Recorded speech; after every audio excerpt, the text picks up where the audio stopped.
নমস্কাৰ, আপোনালোকক স্বাগতম জনাইছোঁ মোৰ অন্য এটা ভিডিঅ'লৈ। এটা ডাঙৰ বিষয় লৈ ভিডিঅ'টো প্ৰস্তুত কৰিছোঁ। আপোনালোকৰ অৰুণোদয় আৰু চাউলৰ কাৰ্ড আছে যদি সাৱধান। অসম চৰকাৰে কেইবাটা নিয়ম বান্ধি দিছে অৰুণোদয় আৰু চাউলৰ কাৰ্ডৰ কাৰণে।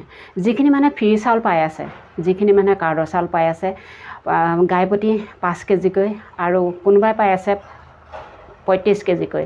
গতিকে যিখিনিয়ে 5 কেজিকৈ পাই আছে সেইখিনি ঘৰত 5টা মানুহ থাকিব লাগিব, তেতিয়াহে সেই চাউল লাভ কৰিব। আৰু যদি 5টা মানুহ নাথাকে সেই চাউল লাভ নকৰিবও পাৰে। আৰু অৰুণোদয় তেনেধৰণে অৰুণোদয়ো লাভ নকৰিব পাৰে এগৰাকী মহিলাই। একে ঘৰতে যদি 3জন 4জন ককাই ভাই থাকে, যদি তেওঁলোক বেলেগ হৈছে, ঘৰ দুৱাৰ সাজি বেলেগকৈ আছে, তেওঁলোকে যদি এখন নিজৰ কাৰ্ড উলিয়াই লৈছে, তেনেহ'লে তেওঁলোকৰ পৰিয়ালত থাকিব লাগিব 5জনকৈ সদস্য। তেতিয়াহে হয়তো এই বিনামূলীয়া চাউলখিনি চৰকাৰে তেওঁলোকক দিব। যদি 2 লাখ টকাৰ আয় হয় প্ৰতি বছৰে, তেনেহ'লে হয়তো নাপাবও পাৰে। 2 লাখ টকাৰ তলত যিখিনি ইনকম কৰে বছৰি, সেইখিনি মানুহেহে অৰুণোদয় আৰু চাউলৰ কাৰ্ড থাকিব বুলি ইতিমধ্যে চৰকাৰে জনাইছে। গতিকে চাওক, যদি মানুহ ঘৰ বহুত দুখীয়া, তেওঁলোকৰ হয়তো 3জন 4জন ককাই ভাই থাকিব পাৰে, প্ৰতিজনৰ চাকৰি নাথাকিব পাৰে। চাকৰি নথকাজনে কি মানে চৰকাৰী চাউলটো নাপাব নেকি?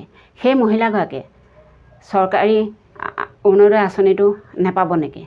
তেনেহ'লে একে ঘৰতে যদি 5জনকহে দিয়ে, তেনেহ'লে ককাই ভাই মানে বেলেগ হ'লেও অৰুণোদয় বা ৰেচন চাউলটো নাপাব।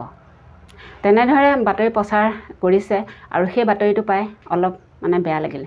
কাৰণ অসমত হাজাৰ হাজাৰ লাখ লাখ দুখীয়া মানুহ আছে।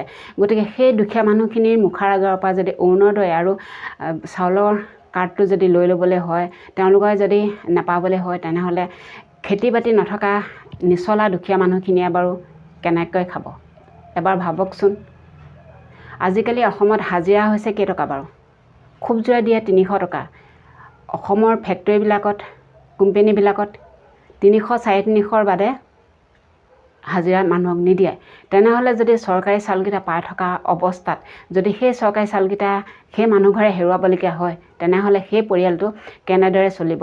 তেলেই কিনিবনে, নিমখেই কিনিবনে, চাউলেই কিনিবনে, অন্য চব্জি তব্জি কিনিব বাৰু?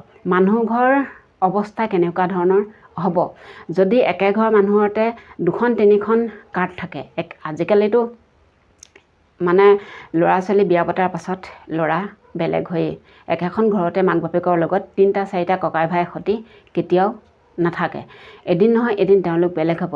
বেলেগ হ'লে তেওঁলোকৰ নিজৰ পৰিয়ালক লৈ তেওঁলোকেতো খাবতো লাগিব। তেনেহ'লে তেওঁলোকৰ যদি খেতি বাতি নাথাকে, হাজিৰা কৰি খোৱা মানুহ, তেনেহ'লে তেওঁলোকৰ প্ৰতিজনৰ সদস্যৰে এখন কাৰ্ড নিশ্চয় থাকিব।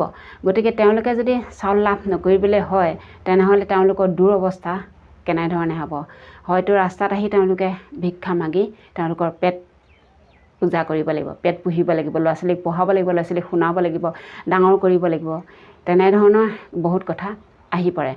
গতিকে যিখিনি মানুহে চাকৰি বাকৰি কৰি তেওঁলোকৰ যদি ভুল হিচাপে ভুল তথ্য দি পেলাই যদি তেওঁলোকে চাউলৰ কাৰ্ড বা অৰুণোদয় লাভ কৰি আছে, তেনেহ'লে তেওঁলোকৰ পৰা সেইটো লৈ যাওক, তেওঁলোকক বন্ধ কৰি দিয়ক।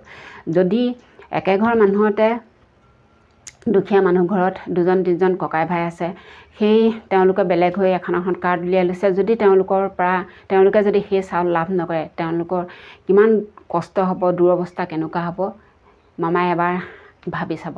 গতিকে কিছুমান কথা ক'বলৈ খুব সহজ, কিন্তু দিবলৈও বহুত সহজ। ভোটৰ সময়ত যেনেকৈ অৰুণোদয় দিলে, অৰুণোদয় নোপোৱাখিনিক ফৰ্ম দি তেওঁলোকে অৰুণোদয় এতিয়া হয়তো লাভ কৰি আছে। গতিকে যাক দিছিলে তেনেকুৱা মানুহখিনি ঘৰে ঘৰে চেকিং কৰি যাতে দুখীয়া নিচলাখিনিৰ কাৰ্ডখিনি থাকে বা অৰুণোদয়খিনি থাকে, বেলেগ মানুহৰ পৰা যিখিনি মানুহজনে ধৰক চাকৰি কৰে, চৰকাৰী এটা পইচা পায়, চৰকাৰী এটা দৰমহা পোৱাৰ পাছতো মানুহগৰাকীয়ে যেনে তেনে হ'লেও কিবা উপায়েৰে হ'লেও অৰুণোদয় লাভ কৰিছে বা চৰকাৰী চাউলটো লাভ কৰিছে, তেওঁলোকৰ পৰা তেওঁলোকক বন্ধ কৰি দিয়াটো সেইটো ভালেই হ'ব। কাৰণ যিহেতু মানুহজনে এটা চৰকাৰী পইচা পোৱাৰ পায়েই আকৌ মানুহগৰাকী চৰকাৰী চাউল আৰু অৰুণোদয় কিহৰ প্ৰয়োজন? তেওঁতো মানুহজনৰ চাকৰি গ'লেও পেঞ্চন পাই থাকিব, কিন্তু এই দুখীয়া মানুহ ঘৰেতো কোনো ধৰণৰ পেঞ্চন নাপায়। তেওঁলোকৰ খেতি বাতি নাই ধৰক, তেওঁলোকেতো খাব লাগিব ন। গতিকে বহুতখিনি কথা চাই ভাবি চিন্তি মমাই কথাবোৰ সিদ্ধান্ত কৰিব বুলি আশা ৰাখিলোঁ। অৱশ্যে আমি মাত মাতিবলৈ কোনো নহয়, যদি কথা কওঁতে কিবা ভুল হৈছে ক্ষমা কৰিব।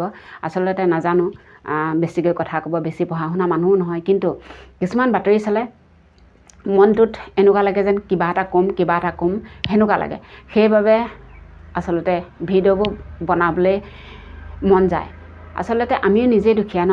যদি আমাৰো চাউলৰ কাৰ্ডটো নাথাকে বা লৈ যায় চৰকাৰে, তেনেহ'লে চৰকাৰী চাউলটো বা অৰুণোদয় পইচাটো যদি মায়ে নাপায়, তেনেহ'লে তেওঁলোকৰ কোনো চাকৰি বাকৰি নাই ধৰক, তেনেহ'লে দুজন পুত্ৰ, মোৰ সৈতে ঘৰখনত 5জন সদস্য, তেনেহ'লে যদি নাপায় তেওঁলোকে কেনেকৈ খাব?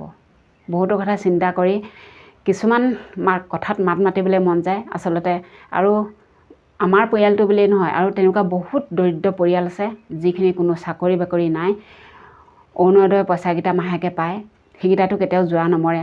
হাজিৰা কৰি তেওঁলোকে দিন হাজিৰা কৰি তেওঁলোকে ঘৰখন পোহপালন দিছে, নিজৰ আই বোপাইক চাইছে। বহুতো দায়িত্ব থাকে এজন ল'ৰাৰ। গতিকে সেইখিনি চাইহে মানে কিছুমান কথা ক'বলৈ মন যায় আৰু কিছুমান ভিডিঅ' প্ৰস্তুত কৰি আপোনালোকৰ আগত শ্বেয়াৰ কৰিবলৈ মন যায়। সেইভাৱে ভিডিঅ'টো প্ৰস্তুত কৰিলোঁ। ভুল ভ্ৰান্তি হ'লে ক্ষমা কৰিব আৰু শুধৰাই ল'ব নিজৰ ভণ্টি বুলি। আজিলৈ আহিলোঁ, বাই বাই।